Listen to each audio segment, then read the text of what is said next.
Hey YouTube, welcome back to another video of Black Girl Goals and Things where we discuss girl talk, faith therapy, and wellness. Y'all, I am super excited and proud of myself. This is my sixth video, I think, that is being recorded today. And I'm just proud of myself for being consistent, okay? I had to work through so much to get here, but that's okay. We're here, and of course, I have a topic that I want to talk about today, which is building assertiveness. I am huge on this. This is things that I've worked on in my personal life, things that now I get to work on with my own clients, and now coming to YouTube to talk about it with you guys. And just shout out to how well, like, my skincare routine looks good on me. Like, I'm doing such a good job, y'all. No makeup, no nothing. And let me tell y'all, it's so hard sometimes for people, especially people that are introverted, people that don't like to be the center of attention, people that don't want to be seen on camera for many reasons. We all have a complex about ourselves. We all have something that we may not like, that we struggle with, and it gets hard to be on camera, on video, or for people that are, do podcasts to like hear themselves. And just kind of like, just to talk about this a little bit before I get into building assertiveness, I had struggled so many times to show up because maybe my weight was fluctuating up and down, right? And I felt like there was a particular image, a particular way that I had to look on camera to get things done. And if I didn't look that particular way, nothing was getting recorded. Hence, here I am on this is probably my second or third time taking a stab at YouTube or whatever like that. And then I had to really dig at that, right? Like, okay, if there is a way that you want to look while you're on camera, you need to go with that, right? Because that's going to allow you to be authentic, to flow naturally, and not to be worried about if you wore the same shirt from video 15 to video 20, whatever. When I say it was like little stuff, like, oh, you got to have your face done, you should have this, you should have that. And then I watch YouTube videos all the time, and the ones that I enjoy are when people just showing up just like normal, natural, not put together. Not to say that when people do put themselves all together, all made up, that it doesn't make a difference. I think people are doing what they want to do, and it depends on what aesthetic and what vibe they give themselves, or they want to give their audience on YouTube. So just a little, I'm a very transparent person, so I felt the need to just say that because I'm just super proud, and I've been doing so good to get to this point because I've been more accepting of how I'm showing up.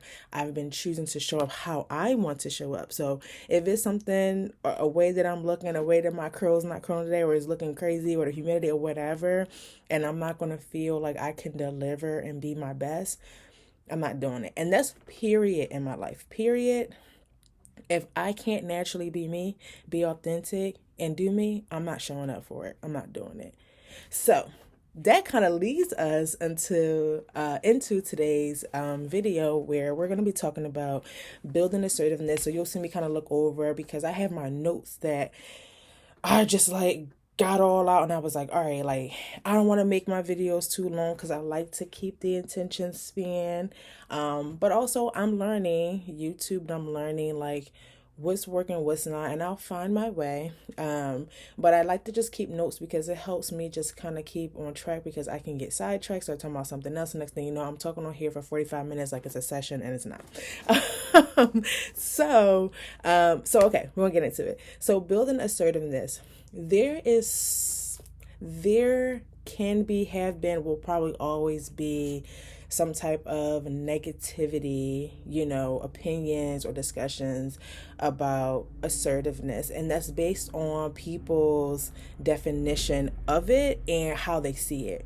Just like when people compare, or they kind of go back and forth about someone being confident versus somebody being cocky, and like what's really the two differences, right? Because the person that's being deemed cocky can just really be a confident person, but it can be on the perception of the person who says that they're cocky, if the how they feel about themselves and how they view them, vice versa, all of that.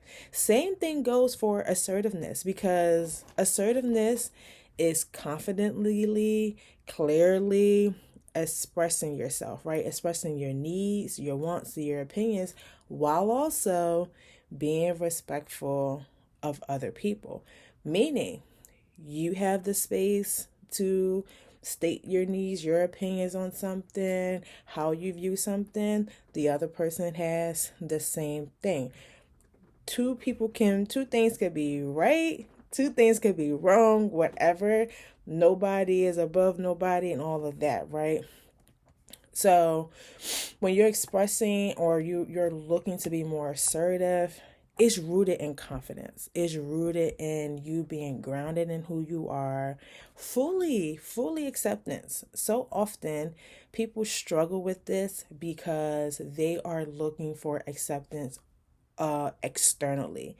So validation from people, validation from things they do, and the results that they're seeing, all of that is, it can be, and I've seen it be really difficult, and I've experienced it at some point in my life, being difficult, being grounded in confidence and assertiveness, because you always hear something negative about it, like, oh, they're very blunt, or they have a strong personality.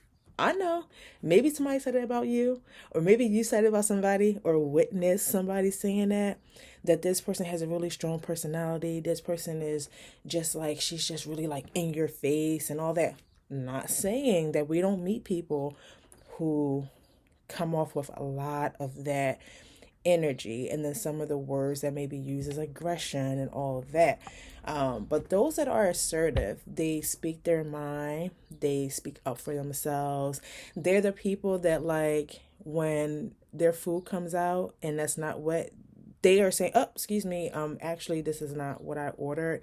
I would like to have what I ordered because I'm paying for it, versus, oh, I'll just take it because we had to wait for X amount of time or whatever. And they may take it a step further. And if they don't feel that they were appropriately, treated right in the situation, may ask to speak to the manager, right? May ask to have some type of money off of the meal or whatever. The point is, they're speaking up.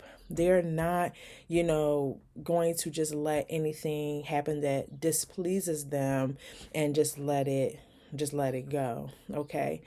And when we talk about the differences between somebody that's assertive and then somebody that's passive, a passive person, and we all know them. Maybe you are a passive person.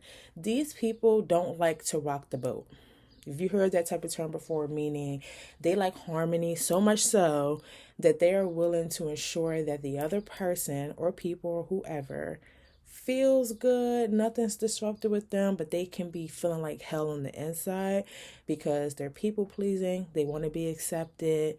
They don't want to shake up things, but they're going to throw their weight around, right? They're going to throw off the atmosphere in the room, in the setting, because they're carrying pain. They're carrying something that somebody did to them on them, and they are making them pay for it, right? Punishing them, silent treatment, snatching things, one word answers, or just how they're communicating. Their non-verbal communication can be very strong. And sometimes people think that, like, being passive is safe and it's fine. It's not. It serves as a form of punishment. And ideally, you're punishing two people. You're punishing yourself for not speaking up, for not speaking up for yourself. At the end of the day, yeah, we want people to care about us. We want people to speak well of us, whether we're there or not. But we have to demonstrate that for us first. Finger pointing back to us. We have to do that for us first before we are putting that out as an expectation externally for other people to do the same. So you punish yourself for not speaking up, for just taking anything somebody say or do, and not saying anything. And then you punish the person because maybe they're not aware that they've offended you. They're not aware that they've done something. And so you're making them pay for it. Or they are aware, and then there's no communication to allow to give the benefit of doubt, because that's all we can really do.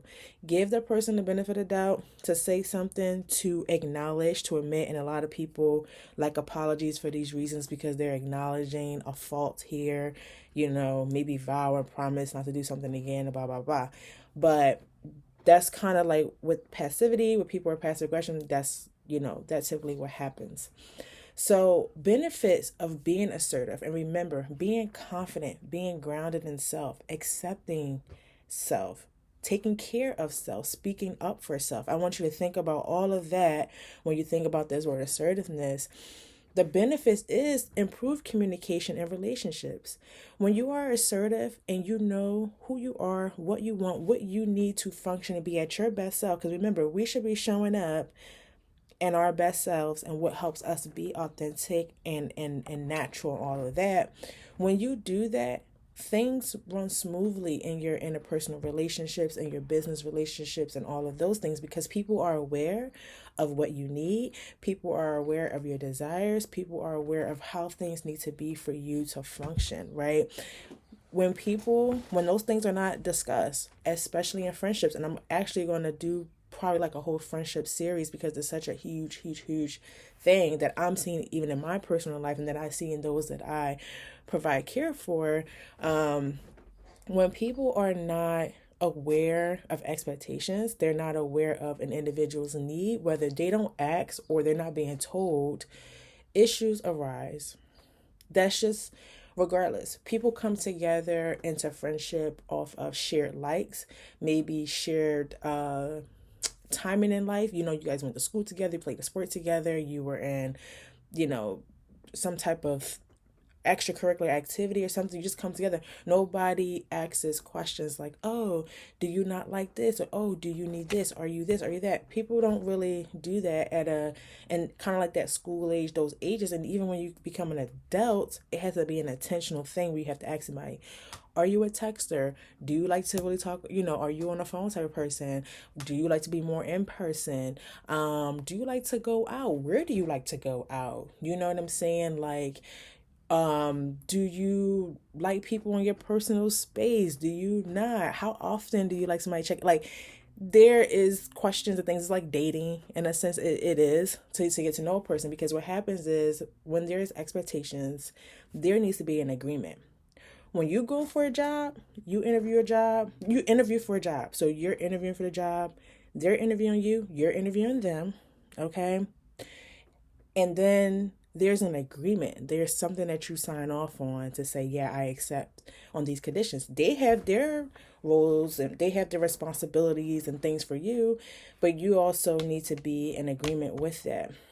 They have policies and things that you want to sign. You have to be in agreement with that. There are expectations that they have of a person or of anybody that work at their company and that is in a particular role or what have you. And there needs to be an agreement. It's the same thing. So when you're an assertive person, you know who you are. You accept yourself. That's huge. You accept you. It makes it easier for you to communicate that to people. And then you have healthier relationships because of that. Nobody's left in the dark. People are aware, and either people can get down with it or they can't, right? And something I've already been saying already is the increase in confidence and self-esteem when you are assertive. When you speak up for yourself and it becomes a practice, like you do it all the time, you feel so much better about yourself, because you want to know why, which goes into the next benefit, is that you're not feeling stress. You're not having like social anxiety or anxiety in general about like, oh my God, like I really don't want that shoe, but that's the only shoe they got. Like, and they say they can do, like, you're not being a turbulent person, being very shaky, walking on eggshells with yourself. You're demonstrating that you get what you want. You get your desires, right? You get the things that you set out to do. So again, you have improved communication in your relationships. You have increase in confidence and self-esteem. You have a reduction in any type of stress, any type of anxieties, or even depression. Even depression. And lastly, you become an executor. When you are assertive, you are somebody who's setting things, you have these goals, and you knocking them out. You are effectively accomplishing goals because you believe in yourself, right? You have this confidence, right? You are not going to give up on yourself. You betting on yourself, all of those things. And these are just a few nice kind of chunk together benefits of being assertive. Some ways that you can build it. First and foremost, okay, remember, we're talking about you being grounded in you, accepting who you are, all the things about you, and living in that. Living, that is your truth, that's you. Not living in your mask and the many masks that you have. You, who you are.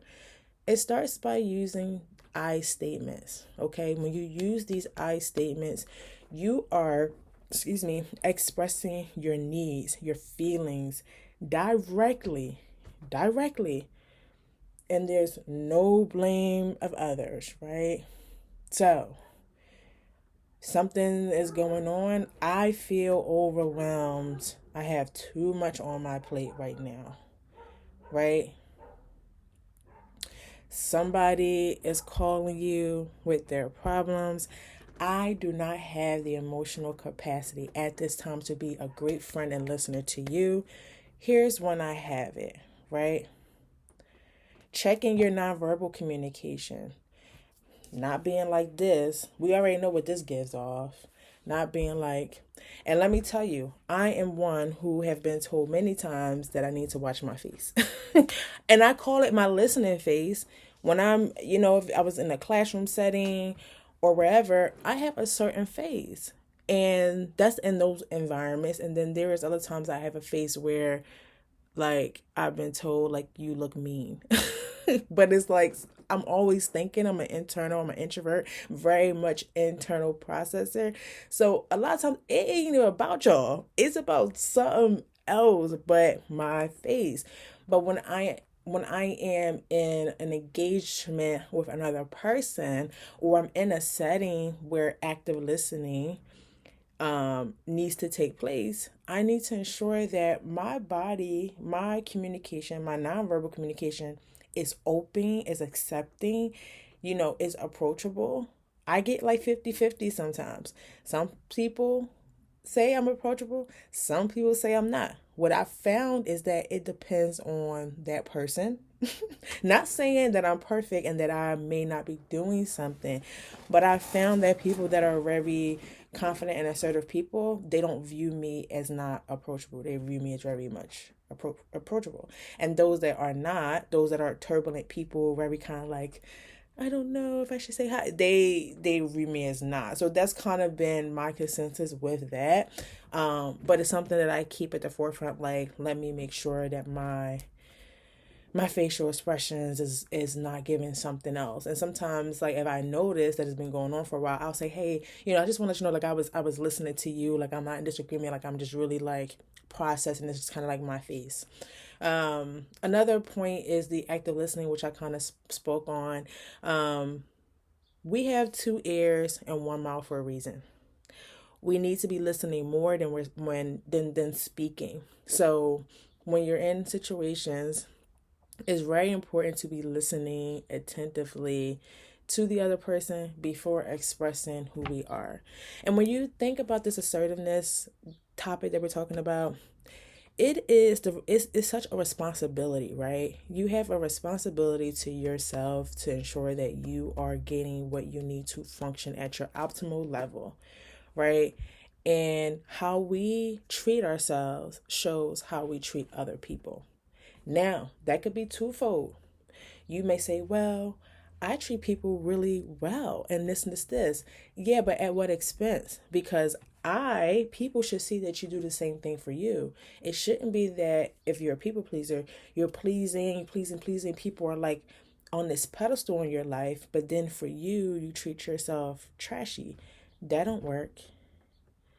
You know what I mean? And don't think so highly of yourself that you don't feel the need and responsibility to be an active listener to somebody, to ask somebody for permission, to, treat people well, to be nice, to hold the door, to appropriately, intervene or excuse. Like, there's still a responsibility of how you're demonstrating yourself, and just how we're treating other people, but that's huge. That really relies a lot on ourselves. How do we treat ourselves? Because it's going to show. Whether you put in a category good or bad, it's going to very much show. Um, Another thing with this assertiveness is saying no. People have the hardest times, again, people pleasers. People have the hardest times with saying no. They will run themselves ragged, get physically sick because they just trying to do and be everything to anybody. First of all, who told you to do that? Who told you that the formula was do this and then you'll get this? Because if you think about it, and this ain't me, if you feel attacked, people please don't take it like that, okay? Please don't take it as that. But it's just like a wake up call. There is no one ever said to down yourself, run yourself thin, burn yourself out just to be a good person or just to help somebody have a smile on their face or whatever. No one ever said that. So it's more of digging at where is that coming from, right? What were you taught? What were the learned behaviors and the ways that people have treated you, or things that have occurred in the spaces where you were learning about relationships and communication? And that's something that you could say for your therapy session, but just something to think about, right? You could practice ways saying no politely but firmly without being like, you know, offensive. For an example, here's in a scenario of saying no to doing like extra work. A colleague keeps asking you to take on more of their tasks because, they got a vacation coming up. So they're like, look, if I can just delegate to help me, I'm going to be good. Somebody that's passive will agree to do it and then be feeling overwhelmed, resentful, having an attitude, probably cursing them out in their head. Somebody that is an aggressive person, this is those strong personality people, you don't even want to look their way. They may snap out. They may get real feisty, real spicy in the office, right? Maybe, accuse a person of like not being a hard worker or something. Somebody that's assertive, remember, this is healthy. This is a healthy person. They're accepting of themselves, all of that. They may say something like, thank you for thinking of me to help you be successful at, accomplishing your task, or, someone who's a finisher who can get things done. But I just really have like a lot on my plate right now, and I just can't do it. If I'm able to get some things done in a timely fashion, I'll be more than, willing to help you. But just like right now at this moment, I just can't. So that's like a really healthy response of assertiveness, right? A person that's a polite way of saying no, but they have a boundary, right? They have a limitation, and that's huge. You have to know your limitations as a person, because remember, we want to show up like how I told you guys. I struggled because I had to find out how I wanted to show up in this space, how I wanted to be, how I wanted to present. There are other areas of my life where I show and I'm doing just fine, but when it comes to this content and all that, I had a particular image in my mind. I had a particular way where it was like, oh, you have to be that, you have to be that it girl, you have to have this, you have to get background. All this stuff that can honestly be put together over time. But in my mind, I let that define how I'm supposed to show up in this space, and I didn't define it for me, right? So I hope that those things were helpful, and if you're someone that's like, well, how can I build a confidence? Because it seems that the confidence, lacking of self-esteem, it seems to be the root of whether I'm going to take this assertive or passive route. You have to really challenge your negative self thoughts that you have. If you have some negative self-talk, you have to replace those things with speaking life, speaking positively, speaking affirmations over your life. And a lot of times it's hard to do that, and that's what therapy is for. Therapy is for things like that. You're not feeling good about yourself. I don't always have clients that come to me because they've had some type of traumatic event that has happened, or like they you know have been feeling super super duper down, and whatever the case is, sometimes people literally just say, you know what, I keep waking up every day and like I have X, Y, and Z. Great. I love that. But like I really don't like me. Like I'm really not feeling how I talk to myself or how I think of myself. And I don't feel like I'm operating at as my best as a person. Sometimes people just come because they need to process that. They need to challenge these, negative thought patterns, this negative self-talk they have, and they need to learn. They need to be helped to reframe a lot of those things and learn how to speak positively. It seems like another language sometimes for people, but they have to learn and they need that safe space, unbiased person to be able to receive that. And then there's a lot of role playing that you can do, a lot of practicing. If you have a safe person, these are typical things that can happen in therapy too. Just putting it out there. But it has to be a practice of you knowing you, taking the time to take inventory of yourself, right? Finding that acceptance you need. And I promise you, it's like layers. You get down to the acceptance of yourself, defining what things are for you on your terms and living in that and showing up as that. And you will find it become easier to use your I statements, to be able to have your limitations and your boundaries, to speak up for yourself because you're setting a blueprint for you, a foundation for you. So I hope this was helpful, y'all. A little longer than I thought, but I get very passionate about this type of stuff. I really care about people's transformation, their personal growth, personal development.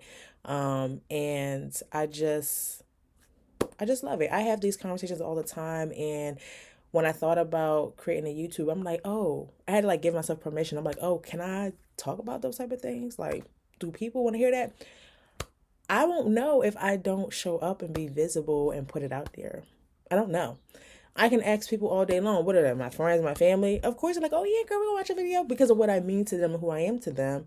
But I have to put it out there, acts of service here so somebody can find it because somebody will need this, right? My audience will find these things and know how well they and know how well these videos will help them and the things that they need. So y'all know what to do. All that YouTube stuff they be doing. Subscribe, like, share this with a friend. If you know somebody that's struggling and I may seem like their vibe to listen to, share it out. You guys can also follow me on Instagram at I am Tyshira. Black Girl Goals and Things also have an Instagram page where we have a lot of our merchandise.